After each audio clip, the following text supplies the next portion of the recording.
We're live. All right, welcome to another Thursday night of the Guitar Gear Locker. And tonight is live show 58. And tonight we have a special guest, Mr. Ron the Rock, the founder of Loudstakk. And he's going to discuss tonight the launch of TRVE Rig that I believe comes out in about a week or so, something like February that. 6th, right?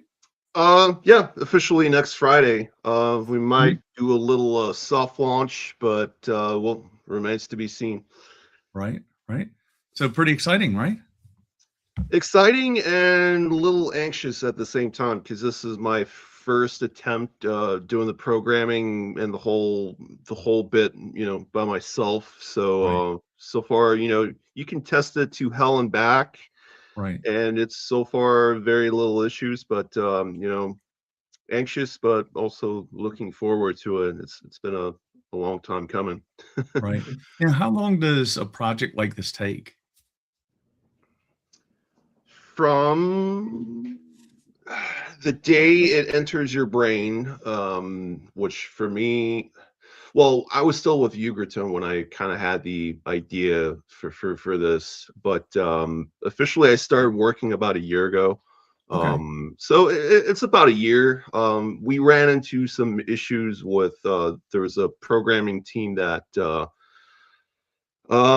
let's say there's a little misunderstanding of the project, and it ended up delaying the project quite a bit. But once I really started working, it actually took place quite fast. So Right. it was like end of October when I started like really putting work into it. So Sure. And you know what, that popped in my mind. Like, I wonder how long something like this takes. But let me put it up on the screen so people can see exactly yeah, what we're talking about. Maybe you can do a little better description, and then we'll get into the meat and potatoes of it. sure. Yeah, it's what you're looking at right now is a brilliant user interface designed by my friend Luan Albani, who's done a whole bunch of stuff. Joey Sturgis, Bogren Digital, I think Spectre Digital. Everything's called digital these days. Sure. Mhm. Loudstakk Digital.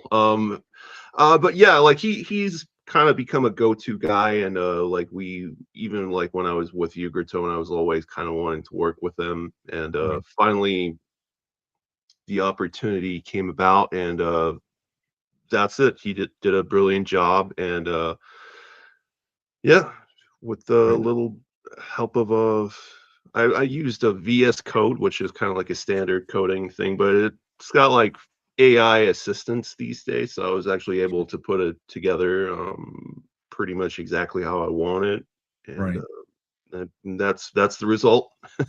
Yeah, and you know what? It flows really well. I played with it a lot yesterday, and I was using it through Ableton, and I think Alex played with it some last night. And Yeah. I like the fact that you can go through the different presets, if you will, Yep. and then you can kind of fine tune it with the knobs that you have there just by clicking on them and moving up and down, if you will. So I like that to where you can kind of zero in, and you can talk more about those. What I really want to do is I always like to, like, we have beginner guitarists also that are trying to dial in. Everybody's trying to dial in a tone, let's face it. Yeah. So it would be kind of cool maybe later on if we can pull this back up and maybe, tell somebody that's more of a novice, like me. Yeah. No, no, but somebody that's a beginner I mean, this kind of represents basically an amp, and you could tell them, "Hey, you can get this by doing this, by, Sure. messing with the mids or the bass." Maybe we can come back to that if you're cool with Hmm. that, Yeah. because you're kind of Absolutely. like the master of dialing these in. Yeah. So I'm gonna Well. well, yeah, Let's, I mean, well, so in full disclosure, if you I don't know if you've watched any of these, but we talk about you know, different plugins and, modeling and things like that. And Alex and I are both kind of new to it. So Mhm. it's kind of a new world for us. We probably the last 8, 9 months, Alex? Yeah, yeah. We've kind of been exploring it a little bit. So Mhm. with a couple different products. So we're kind of novices in it also. Yeah. So Well, you're answering the plug-in business at a really good time, because now it's like it's TRVE Rig's powered by the neural amp modeler, which I think, you know, is kind of the next. I think of it kind of like as an Unreal Engine for like guitar tones, that everybody just seems to use it because it just works so damn well, and you don't have to build the whole foundation yourself. You can just kind of power through. And I completely lost my train of thought there, but Okay. yeah, the level of amp sims right now is really good. Yeah. Because of that neural machine learning. Well, and it seems, correct me if I'm wrong, and both of you all would know this better than me, but it seems like, you know, we have a lot of discussions on here, and some of it is just me poking fun, you know, just having a little lighthearted fun about, you know, pushing air and tube amps and modeling. But it seems like when you all are going in the studio, a lot of it's done clean, and then you put the effects on the back end of it, right? I probably said that like a firefighter, right? I said it like a firefighter would say it. It's what I've noticed with you know, especially if I can go back to the I remember in the early 90s of mounts and digital stuff, and you know, technology's really come really far from those days, because I don't know, Ron, if you remember a Digitech Legend, you know. Yes. And you know, that is like super primitive, you know, obviously now, but you know, at the time when that came out, I think it was like the Legend 21 or something like that, and you know, that was like light years ahead of everything at the time. And you know, and the way things sound now, it's just like, and I'm a tube guy, you know, but you know, it amazes me of how good these things sound nowadays. Yeah. It's actually funny you mentioned the first wave of modelers, because I just Oh wow, nice. Yeah. I was actually doing kind of expansion for a TRVE Rig based on the original pod or POD, whichever you prefer.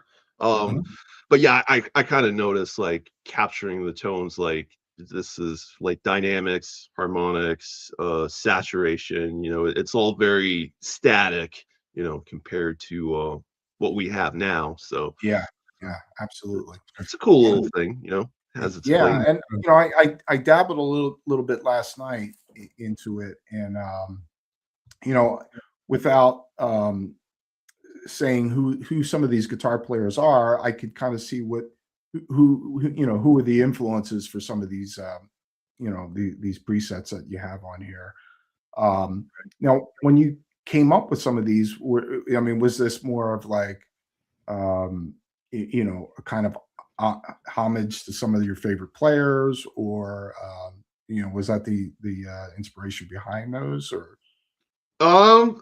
Yeah, very much. All within like my limits of like tone sculpting and stuff. But yeah, it's like TRVE Rig's basically just a cut through of, you know, the guitar tones that I looked up to when I was growing up, and the ones that I can pull off. There's still like a whole bunch of stuff that I don't even want to know how it's done, you know. But yeah, like, you know, the Schultz Rockman was Yeah, I saw that with the Somewhere in Time, I guess. That was actually the Gallian Kruger, but oh, no, that was, yeah, you're correct. That was the Hysteria one I'm thinking of. Yep. Yeah. So that was kind of I think there's like probably a Rockman emulation out there, but I really just wanted one that's like one click and there's like chorus and delay and kind of like it is in the original unit. It's actually right over there. But it's kind of because Tom Schultz, like he made all those crazy units that would essentially act like the pocket Rockman, but I'm like, I'm not going to go through all that trouble. I just, you know, and that probably explains like why it was so popular back in the days. You just turn it on and it's the EQ's perfect, the gain structure, and turn chorus off, turn echo off, and off you go, you know. Right. Yeah, Right. I guess it kind of shows my age because I can remember as a kid first hearing, Boston when those records came out, and that guitar sound was like you never heard anything like that Yep. before. You Right. know? Right. Well, and I talk about this a lot every week. So I work on guitars all day. And when I sit down to play at night, it's kind of my relaxation time. Yeah. And what you've done with the True Rig is you've kind of made it easier for me to where I can go in and I can just click on it. I have a couple buttons where I can still tweak it if I want, but the sound is there. Yep. And that's what a lot of us want to do. We just want to sit down and play and have fun and kind of chill out, Mhm. So, and Yeah. I think that accomplishes that. Yeah, I'm happy to hear that because when we started designing the whole thing, originally it was supposed to be kind of like a two separate modes. The other was supposed to be more like easy mix and the one knob by Bogren, and kind of just press until you hit a tone that you like. Right. And the other was supposed to be more like it would show you how this tone is created so you could switch back and forth. But then I Right. was like, you know what, thinking my workflow, like I'm not a tone hunter anymore. I have the real Right. gear. If I want to start tweaking tones, I can do that all day. But Right. if I'm going to do True Rig, it's going to have to be something that you just described, like you just pow, there it is, Def Leppard Hysteria. Yeah. And one of the first people that I got in touch with, pick someone's brain, was actually Carl Sanders from Nile. And he said, well, his Carl mannerism, he just said, no, just keep it simple, man. And Yeah. yeah, and I agree. yeah, and if somebody knows what needs to be made, it would definitely be like Carl's opinion and feedback throughout the years has meant so much. It's kind of like yeah, it's like a teacher of sorts, Yeah. because he will tell you if your idea is not good, Right. Right. Well, and you need somebody like that. I'm going to get to a couple of these comments if we Yeah, can blow 'em. I'm just going to go through real fast. So, good morning. He watches us every week from Indonesia, and nice. it's morning for him. Um, Dwight says, "Hey to everybody." Evan, you don't need to donate. You can like and subscribe to both us and Loudstakk. And then I wasn't laughing at you. I was laughing. I saw this comment come in. Tubes all the way. I knew Evan was going to say that. So, and he says, "What's up, tubers?" So Cheech is back. So yeah, I got through them. So if somebody's new to amp sims, what should they listen for to know what a good tone is?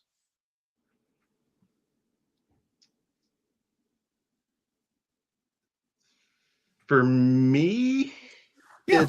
it's the impulse response. I think in the past few years has kind of been that's where it is. Because the head certainly matters, like the gain structure and everything, but there's like so many, like 5150, you can slap that on pretty much anything and everything, and it's just if you put a V30 or a T75 or a classic lead or a greenback, then Mhm. you really start to get into the. So if you're just discovering amp sims, it's the impulse responses or the cab section is where I think Okay. um it is. But then at the same time, which for me used to be an issue a long time with the what I call the previous generation before the neural thing, was just the amount of gain. Like I love like a good plexi that doesn't have a whole lot of Mhm. gain, like Leonard Skinner and Right. ACDC, that kind of Yeah. tone.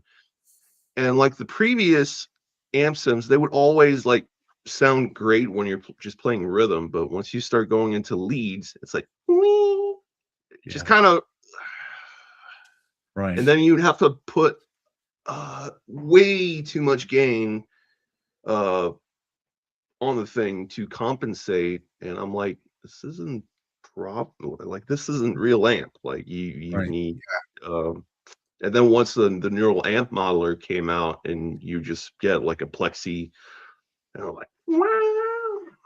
It's like there's barely any gain, kind of like Richie Blackmore type of tone where you just really have to wrestle the amp, and it's like, yeah, Right. this is how it's supposed to be.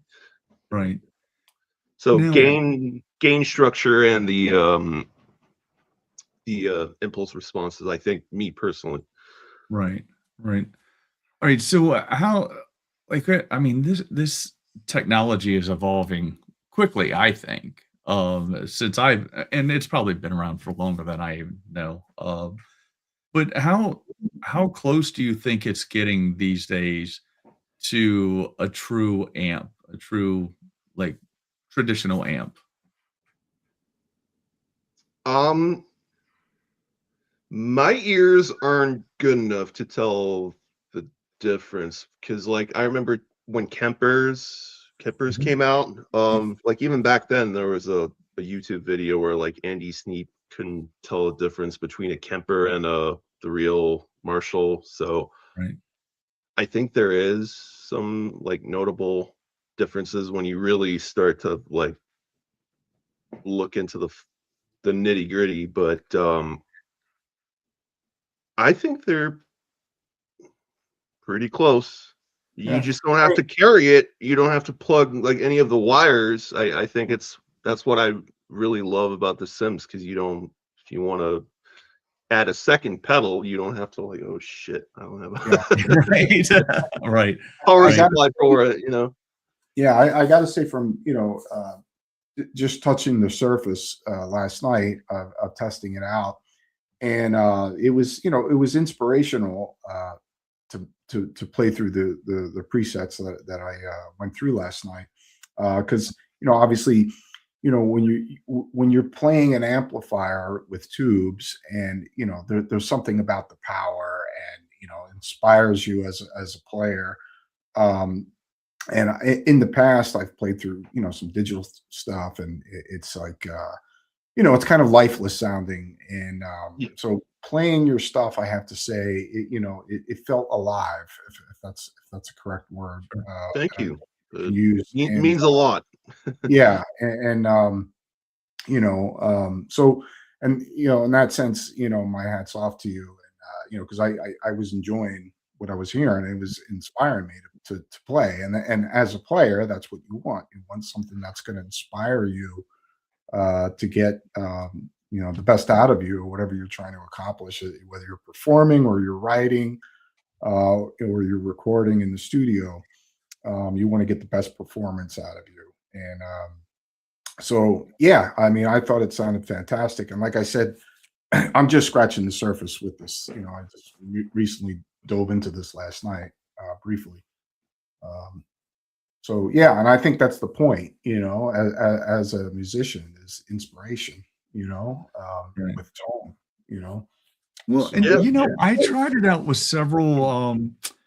Yeah, I was just trying to see how it sounded with different guitars. So I of Mhm. course started with my LTD with the active moderns in it, and it sounded great with that. And then I went with something with more of a traditional humbucker and a Gibson. And then I went to P90s. Ooh, it sounded great with P90s. oh, Yeah, the P90s are magical on that. Yeah, Yeah. on every setting too. Actually, the more Nice. aggressive the setting was, or preset was, the better they sounded. Yeah. Uh, yeah, I I'm just happy to hear that.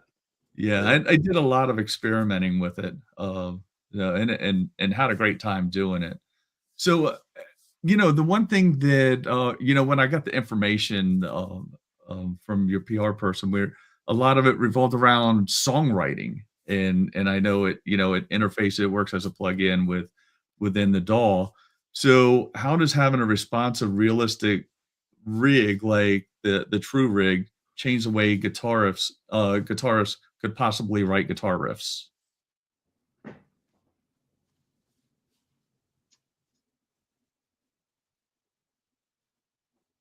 I think I I wrote some.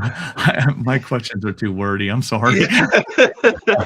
No, I think it's also like because I'm just a fresh new foster parent, so anything past like 8 o'clock, my brain's kind of.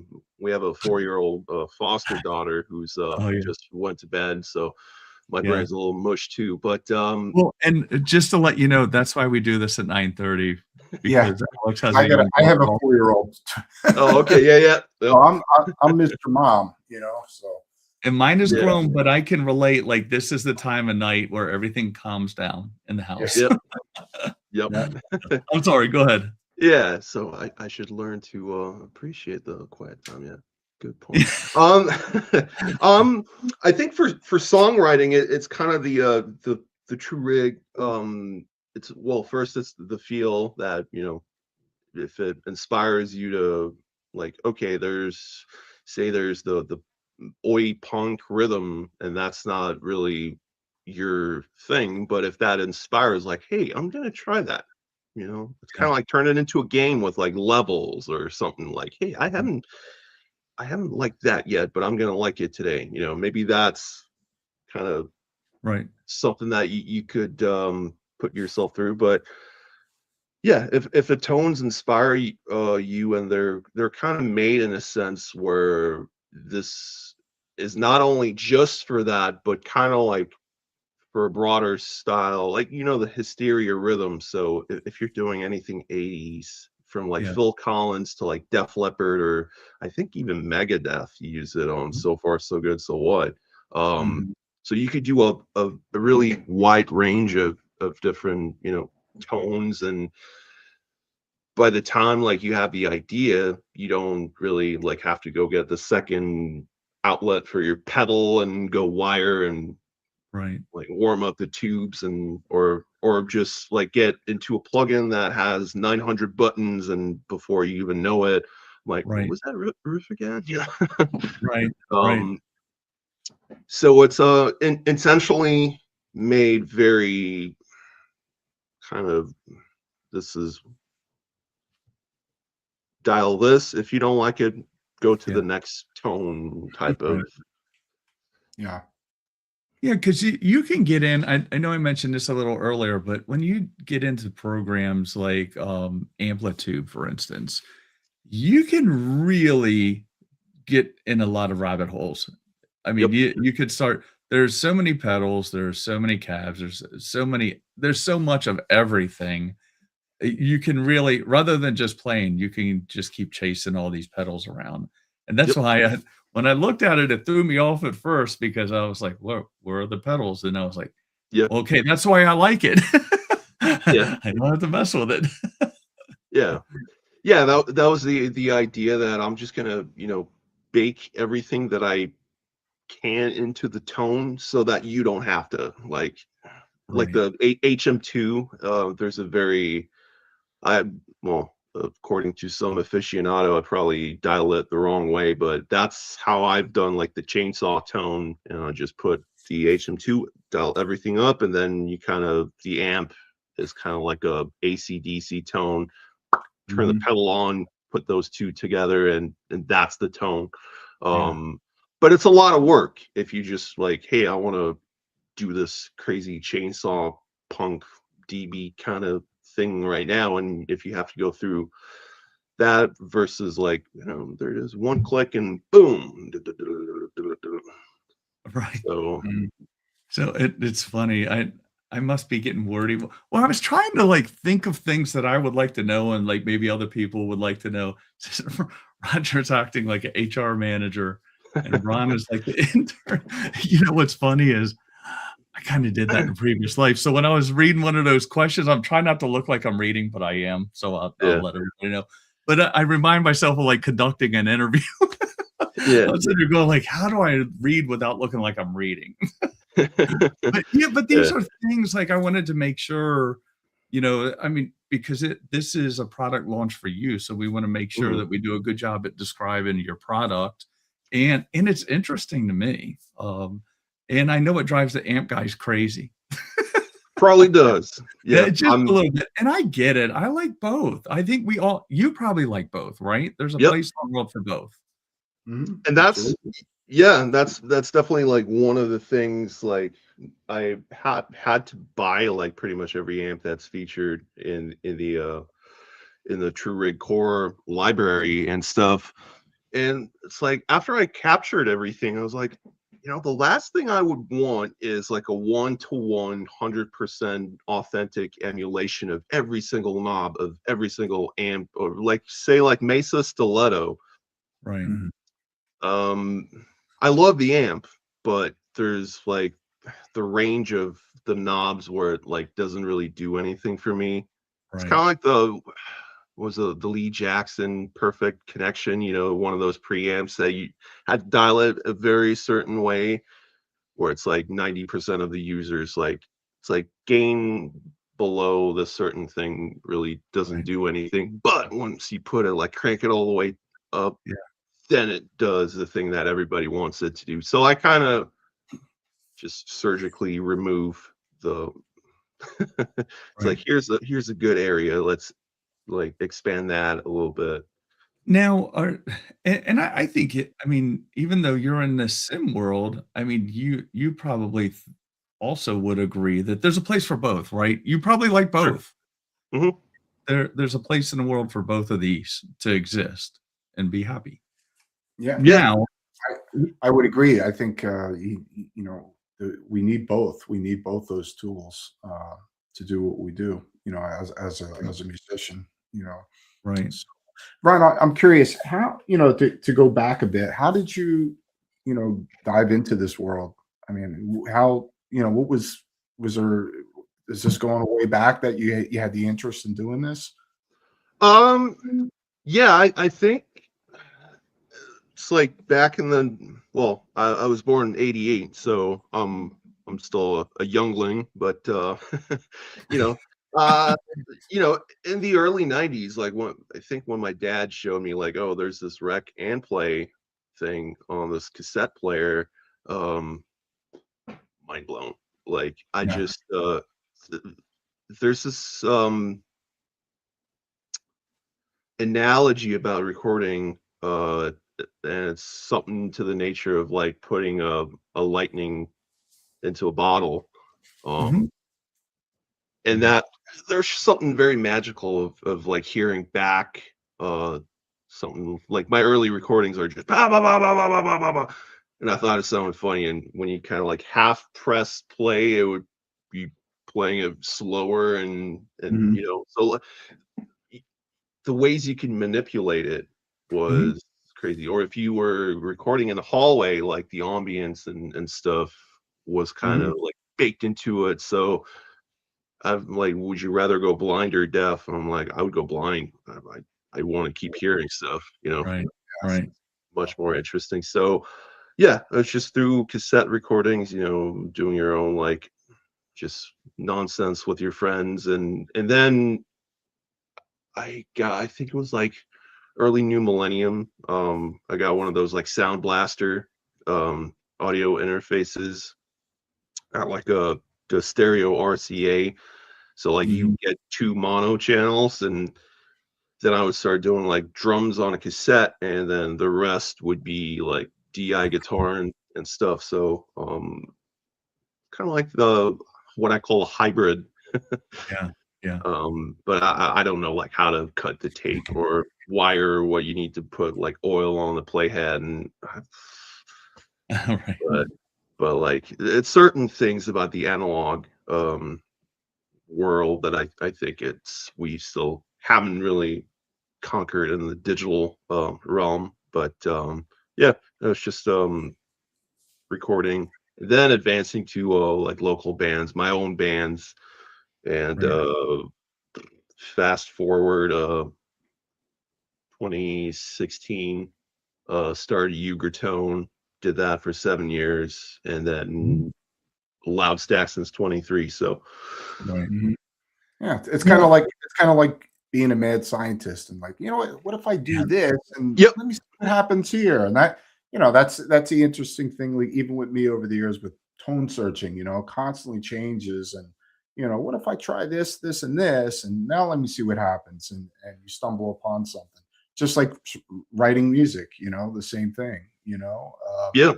You know, so and it's just being creative, you know, and you know, but yeah, I get it. Yeah, Yeah. that's cool.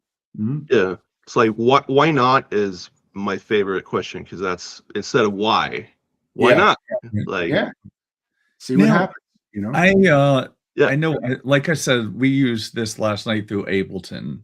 Now, is there a way to use it? This is just me not understanding. Is there a way to use it freestanding without being inside Um, of the DAW? Not currently, but I'm also like when the release happens, I'm gonna start this big Google Doc with Sure. everybody, whatever like suggestions and stuff. And if Right. if there's Right. enough demand for standalone, Right. then I might, look into it and see if it's possible. Right. Right. Mhm. Now, this is I mentioned it before, so we get into a lot of discussion about amps versus, real tube amps and sims and things like that. Is there a way, I mean, you're the guy here, so is there a way to get close with some sort of cabinet, some sort of way of pushing air and feeling the pumping of the music? I hope that was a good way. Is that good, Alex? Good way to describe that? Push and error, I guess. Push and air. I try not to say push and air because I say I push and think. air every week. Yeah. Oh, sorry. There was that. It's better than breaking wind. We'll say push and air instead of breaking wind. Yeah. Um, Bogren Digital did that pretty good. They have this I forget what it's called, but it's kind of like supposed to emulate the like when you're dun dun dun dun dun dun dun, Yeah. the speaker Yeah. cone is moving. I haven't a fair idea, I think, how it's done. But yeah, like at this point, this is just my personal theory, but the we don't have enough computing power for our computers to do like a full mix or a full like each and every that to do the Every air frequency, maybe? yeah, like to do Yeah. that air movement thing, like it would require its own computer to do it 100%. And then like something. So I Believe it or not, that's probably the best explanation I've heard yet, I think. You probably don't feel like that, but it was. I mean, so what you're saying is in order to emulate that sound that we hear, the thumpiness, you're gonna need a lot of computing power to hit all the frequency and the modulation, right? to do it in a Yeah. way where it it's not like I wouldn't say static, but it doesn't follow a pattern where it's like it's just a free. Uh, you got me thinking there.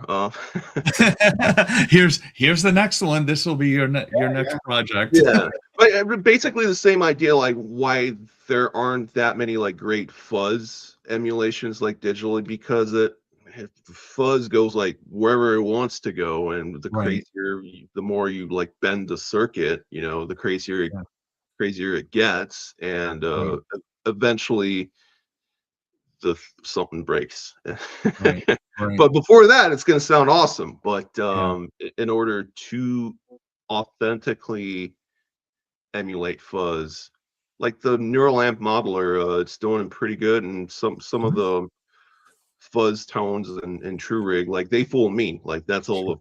the fuzz I need. I don't Right. need it to do anything crazier than that, but it's still the unpredictability, I think, is what I'm trying to say is requires uh, like a Mount Rushmore's worth of computers, Right. you Right. know. Well, and I could tell you mentioned the fuzz, so I'm a big big Muff fan, and your fuzz on a couple of those presets is really close to what Thank I you. hear in that. Yeah, I mean, you've gotten pretty close with a lot of your settings, I think, to Thank you. what it actually sounds like. Now, again, we can have the debate about pushing air all night long, but and we'll never win it. I figured that out.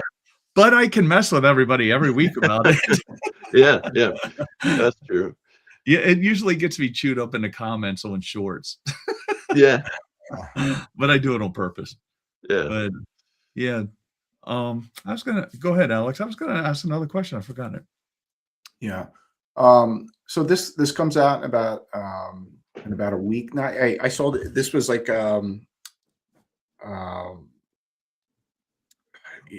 this was already up for, I guess, pre-sale, I guess, or Yeah, I did the like promotional, like early access to the Loudstakk roster, and then through like promotion things. So it's been ready for probably about a month now, just sitting. Yeah. Yeah. Well, And Cheats, there are 75 presets, and I remembered what I was going to mention the bass. You also addressed bass. yeah. That's what I was going to talk about. That's what I forgot. Yeah, so let's dive into that. Can Yeah. you tell us a little bit about what's behind the bass presets that you have in there? Your usual meat and potatoes. There's some of the dark glass stuff, which is actually Doug Castro is actually a good friend of mine. I haven't seen him in many years, but we played in the same band before he gave up bands to focus on dark glass, and then later on with neural DSP. So not a whole lot of people know that. But so yeah, just the B7K. Kind of tweaked my own little settings and did a couple of different tones with that. Then your Sans amp, typical stuff, and everything went through a Ampeg SVT 3 or 4. It's one of those rack mount heads, and then just a Portaflex cab. So nothing crazy there. Definitely want to do some deeper bassdom later on, but yeah, just something to get you started. And I think there's one or two with like flanger and chorus, so if you want to do those like 90s prog Dream Theater kind of fretless crazy runs, there's a little bit of that, but just very simple. Bass players might not get their money's worth completely, but They did not sound good to a P90s. Yeah. I saw one and I said, okay, it's not a bass, but I could try it out. Yeah. And I think I tried one of the more gainy presets on the bass side, just to experiment, kind of look around. How would you compare this this what you have coming out now compared to some of the other high gain stuff that you put out in the past? That I've put out, or or that you've worked on? Yeah. I think this was definitely like compared to what I did with Ugertone.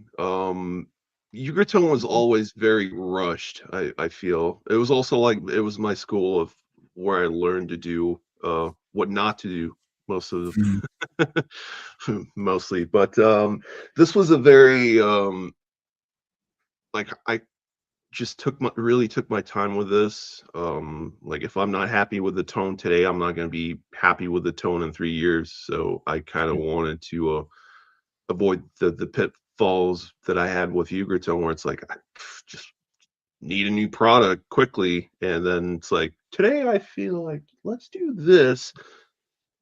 And then even though it's like the first impression is usually correct, it's not always right when you're dealing with software and recording, Right. So, a lot of things you have to double, triple check, afterwards, and in relation to other instruments. They might sound great on their own, but once you throw drums and bass into it, and it's like, you know what? There probably should have been some mids in the guitar. I mean, for me as a guitar player, I like gain, but what's also as important is clarity. you Yes. know.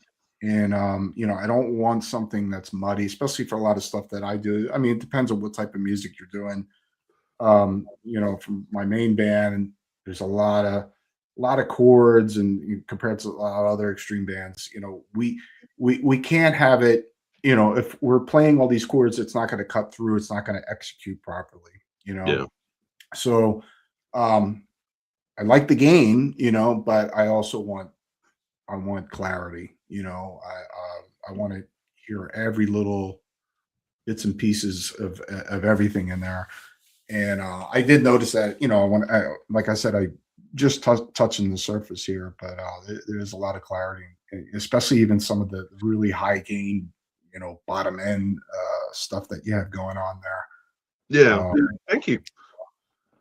So that's important to me, at least. And I you know I play EVH amps, and I've noticed the gradual progression of those amps that Eddie developed with those guys there. That if you go from the first one to, say, the Stealth, and you go on the red channel, it's like there's even more gain, but there's more clarity too. So in saying that, was there a goal in that aspect? Like how can I create something that's super high gain and bring more gain to the table, but more clarity? If that makes any sense. Um, I think for me, what I did with like the tone captures and kind of like, because like you said, clarity, gain, that's the challenge every single time. But I think where well, perhaps succeeded was PRS, very neutral pickups. Mhm. So they like intentionally I try to like start everything with a very neutral sounding guitar. Like you have Mhm. your like Jacksons that have like very hot pickups, and then EMGs and stuff. So I just kind of went into it like, if it sounds good with this, it will probably, translate across. Kind of like why, studios still have the Yamaha NS10s, sound like shit, the little Yeah. speakers. But if you can make those shine, it's gonna, sound awesome Yeah. Right. on just about every setup. Right. Um, but like other than that, there wasn't really any magic. I think with this, I'll probably, once I start doing the expansions, I'll probably change it a little bit. But I started with a very like neutral settings. So I'm like, well, it's gonna have the 3-band EQ uh built in. So if I'm like maxed out like treble on the way in, once that's like training the amp, Mhm. where do you go? Like this Yeah. doesn't have these go to 11 button. Right. And Yeah. so and then there were some amps where I literally had to do that, it just like the Mesa Stiletto gain Mhm. maxed out. It's like, please give me more gain. I don't want to put a tube screamer in front, but it just had to be, maxed out. So Mhm. Yeah. Yeah. That makes sense. Now, when you were developing this, because I'll be honest, when I first got the message, I figured this was going to be more of a metal package, and then when I got into it, I discovered that it was kind of all encompassing. It covered a lot of territory. So what did you kind of lean on some experts in the industry?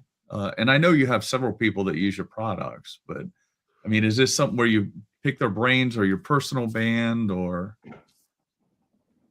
a little bit, but I think I think the one thing, like, I'm not a very good guitar player. I'm not a very good engineer, but I think where I really shine is like I can kind of see what the great public probably wants, like right? I wouldn't say like a taste. I have horrible taste in certain things. Like, just like this, if I go here and kind of set up the parameter, like this, include this and this and this, I'll probably be okay. You know, that's Right. instinct, whatever you want to call it. Mhm. That was like basically the approach. Like if you grew up listening to 80s, 90s metal, you're probably going to score max points with Right. Right. TRVE Rig, but also that, you know, if you're I just want to play Marshall Tucker, you know, that you would get something out of this, or Right. and also keep like the modern guys happy, because that was one of my big I was scared, you know, because like you said, the new EVH, it's just gain. Yeah. It's like, Like, how much do you yeah, need? But yeah, but then it's like, how do you get away with that? How do Right. you get away with adding more gain and more clarity? How is that possible? Right. yeah, So, exactly. and And I'm just a guitar player, so that world is just alien to me. yeah, You know, but but I think yeah, what you're saying is ear. Like, you don't have to be the best musician in the world, but but if you know what sounds right, and to your ears, um, if that's what you're going for, you know. that was probably what I was trying to say. The ADHD brain sometimes, you know, gets a little sidetracked. We all have that. Yeah. So, is there a specific, like, when you were developing this, was there a specific genre of music that you had in mind? Um, I figured like I've entered the industry as a metal, I don't know, like a metal dude. So that was still like I wanted to keep, and especially the underground metal folks happy, because there's not a whole lot of yeah, most of the metal, it's like the new like EVH 9 string guitar with gain to 15 and back, and you know that scene is doing extremely great, you know, and Yeah. all, you know, those guys, they've kind of, I was just listening to one of these newer bands, but one of the newer bands that come out, and I'm like, I could not recreate this. This is sonically something that I can't do, but I can, the throwback I can still kind of Right. do. So I, with a little bit of like, if it's a time machine from 1975 to about 2005, that's probably the scale of Mhm. Right. so if your musical taste and your taste in guitar tones is a little bit, wouldn't say like outdated, but Right. leaning more towards the yesteryears, then I think TRVERIG's gonna be Right. Yeah. Now, if you're somebody that's new, just coming into guitars and gear and tone without getting into the chasing tone yet, would you kind of or lead them towards a product like yours, True Rig, to get started, where there's some adjustability, but limited, and then they could expand out, like if they wanted to have physical pedals, or something else where they could kind of dial it in and go down rabbit holes, as we talked about earlier. yeah, for sure. Yeah, TRVERIG is, it's very good for if you don't know anything about guitar tones, or if you know too much about guitar tones and you just kind of want to cap yourself, or like clamp your let's not go there yet. Let's Right. just work on the song first. Right. And yeah, it's probably the guys who just want to tweak everything. They're not going to get much out of this. I've already received a couple of like YouTubers just saying like, sorry, but I don't think I can do anything with this. It's a great product, but like I just want to tweak. And I'm like, you Yeah. know what? That's honesty. It's good, Sure. you Sure. know. Yeah, And I think there's a place for that, and then there's a place that doesn't need to be, and it's here in yeah, my place. yeah, Yeah, let's see. We have another comment. Oh, wait a minute. I missed one back here. Sorry about that. The difference between digital and tube and low mid frequency responses. I would agree. Mm-hmm. And digital low mid sounds perfect, which is why it can sometimes feel flat. Tube low it is more random, giving us more warm sound. Nice. Where were we? See, as soon as I look at a question, I'm like, squirrel.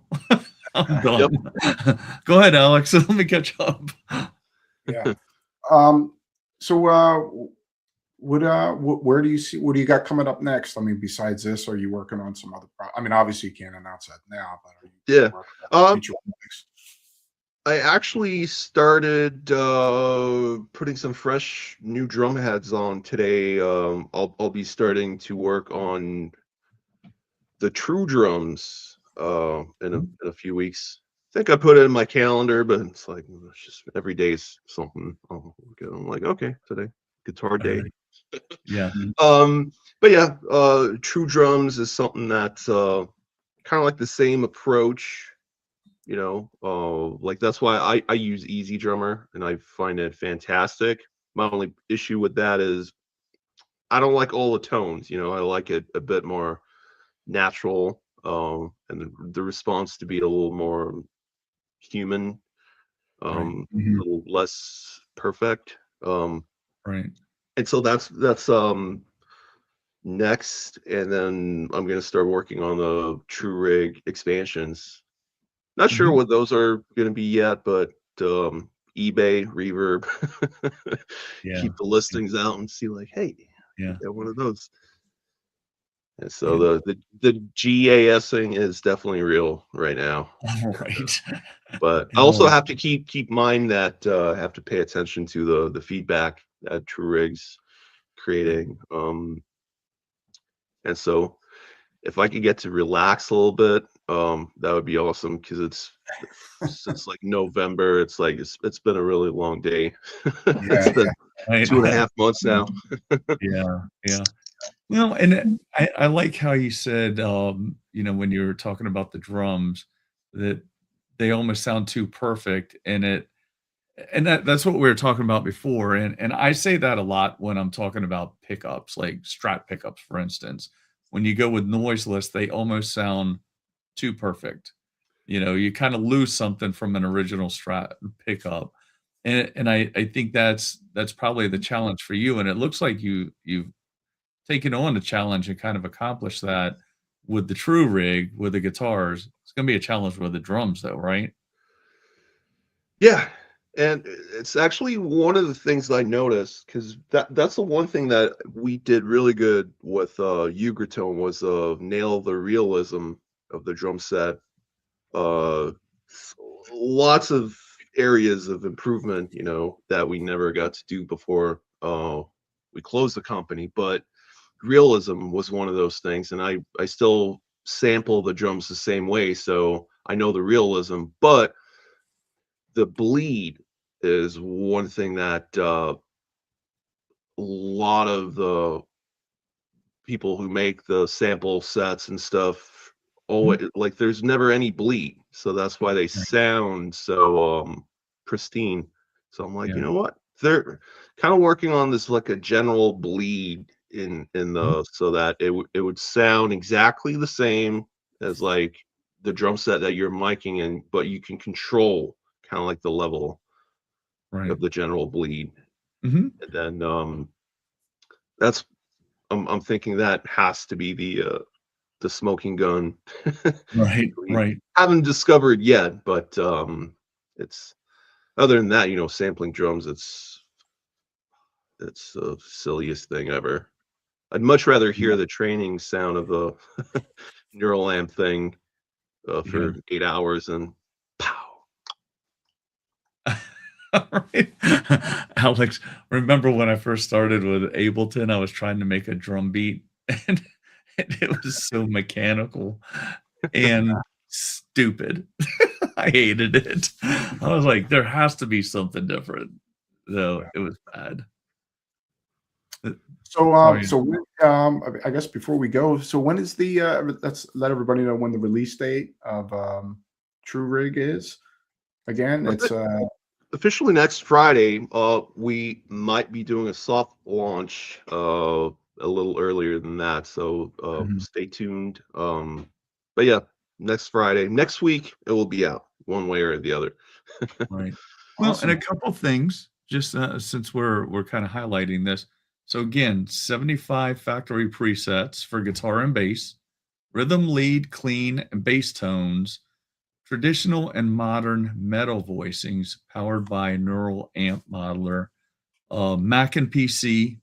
Introductory price is 49, regular 69, Yep. right? So if we can like real quick pick your brain what we said at the beginning, but before like every time I see that, I have to say it, Porky the Booty Bandit says the three most handsome men on the interwebs. I'll take it, and anytime I could say Porky the Booty Bandit, I'm going to take advantage of it. um so yeah, if we could just like have like 5 whatever minutes of your time to kind of, for maybe the newer people that are kind of dialing things in, maybe you can go over. I mean, we have yours right here. So maybe you Sure. could go over, hey, if I was doing this, I would adjust this. Your mids will do this, your bass will do this for kind of the newer people or people that are looking to dial in. I mean, this is your thing. Sure. Yeah. Very simple. Just basically the top. There's the company logo, and then in the middle, top middle, you see what is currently loaded. So there's the tone browser, but there's also the top view. So depending like what you like to watch on the user interface, so you can flick through the presets on the top view, like back and forth. If you choose, then there's a little info button that just opens up a little info. Who made this and which version it is, and a little Right. like legal stuff. Uh-huh. Um, then, well, it's displaying the name TRVE Rig and input. Gotten some emails about that. Is it like just the input level, or is it that is actually the input gain? So need more gain, increase the input. Too heavy or too much gain, then you decrease it. So that's what the input does. Gate is just the threshold of the gate. So depending on your pickups or interface, you might need to increase it, decrease it, and it's kind of set in the middle per Right. default. So and then the light indicates green, meaning the sound is going through the gate, and the red meaning it's closed. Right. And bass, middle, treble. Bass, I think it's around 100 hertz that it's well, increasing or decreasing. Mids are 1.2 kilohertz, if I'm not completely mistaken. And then treble, that's around like 5K, maybe in 3.7. That it's Right. like either boosting or cutting. And then output, just basically doing what an output should do. So need it Mhm. louder or need to turn it down, you can do it. Right. Right. Tone browser, basically that's where all the tones, you just click on the name, um, and then it loads up, and then you either like it or you don't like it, and Right. you basically just click Right. until you find something that you like. And if you really, really like something, there's that icon The right in favorite. front of the name, that weird however many corners. You click that, and it Mhm. basically selects it as a favorite. So then Right. the ones that you really, really like, then they appear under the favorites. So if you only have like 15 tones or 5 tones or even like 2 tones, Sure. everything else is you don't really like it, but you like those 2 tones and you don't really want to see anything else, then you can just keep the favorites tab open and there's all your tones. Right. And then All right. Now, go ahead. let's say we have a 14-year-old new player, and take TRVE Rig or anything, and let's kind of focus in real fast on like they're trying to shape their tone for the first time. Okay, Mhm. trying to dial it in, bass, middle, and treble. What would you recommend they do? Like start at noon and then work their way. How would you do it? What would you Um, recommend to the younger player?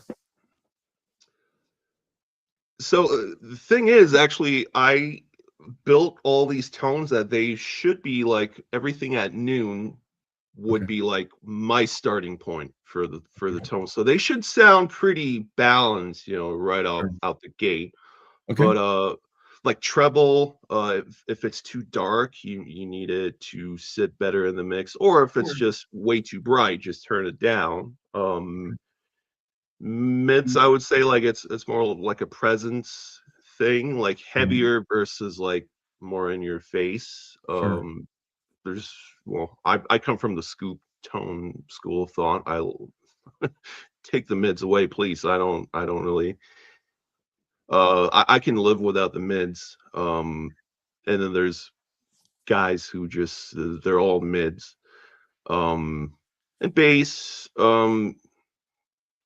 depending how big you want your tone to be, I guess. Also depends on your tuning as well. The lower you go, then you really have to, the bass control becomes your best friend or worst nightmare. Right.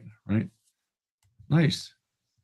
All right, let me see if I can rearrange. I did hit a couple. Thanks. That was good. That was insightful. Yeah. So, anything else? Anybody else before we bring it? Remember to like and subscribe. And if anybody has any questions before we bring it to a close, we've been at about an hour. We usually try to go about an hour. Yep. Sometimes we get a little long-winded. So, what have we missed? In closing, he's like, why does he ask all these open-ended questions? Ah, now I'm starting to get the HR departments like. Yeah, the HR. What have we missed? Yeah. No, the HR department would say, "Okay, now's your chance to sell yourself." Yep. Yeah, I think TRVE Rig. If you're just a little overstimulated by all these options and like in the plugin, like you just there's menus and menus have menus and click here and to make a change. If you're just tired of making choices, use TRVE Rig. The only choice you have to make is double click, Right. and you either like it, you don't like it. Yeah. Yeah.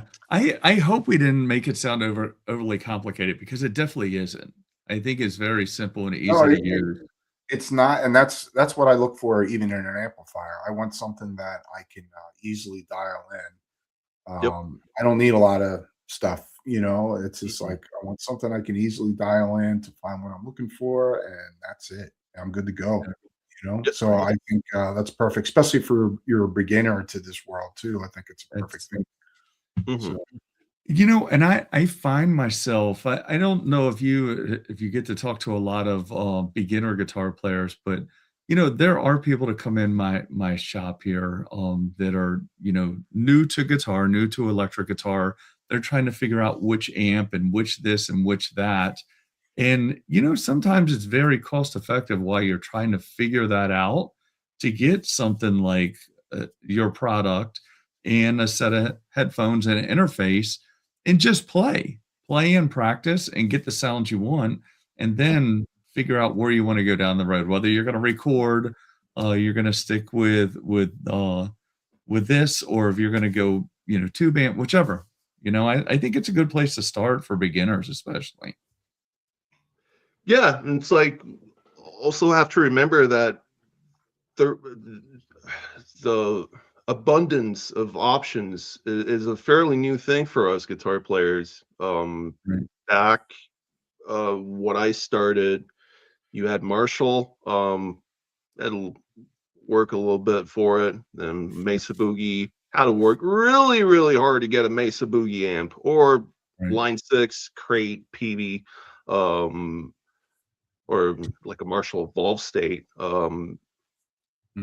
And those were your options if you wanted Right. this. So kind of like now it's like, especially like, well, NAM, there's a new amp and stuff. I'd probably go crazy if I ever go visit a NAM. We'd Yeah, all go crazy and broke. it's Yeah. a lot to absorb, Nam. Yes. You need a week there. Oh, Yeah. for sure. Yeah. And I don't think I'm as social to like really. I just feel. Yeah. Yeah, Yeah. right. Right. Yeah.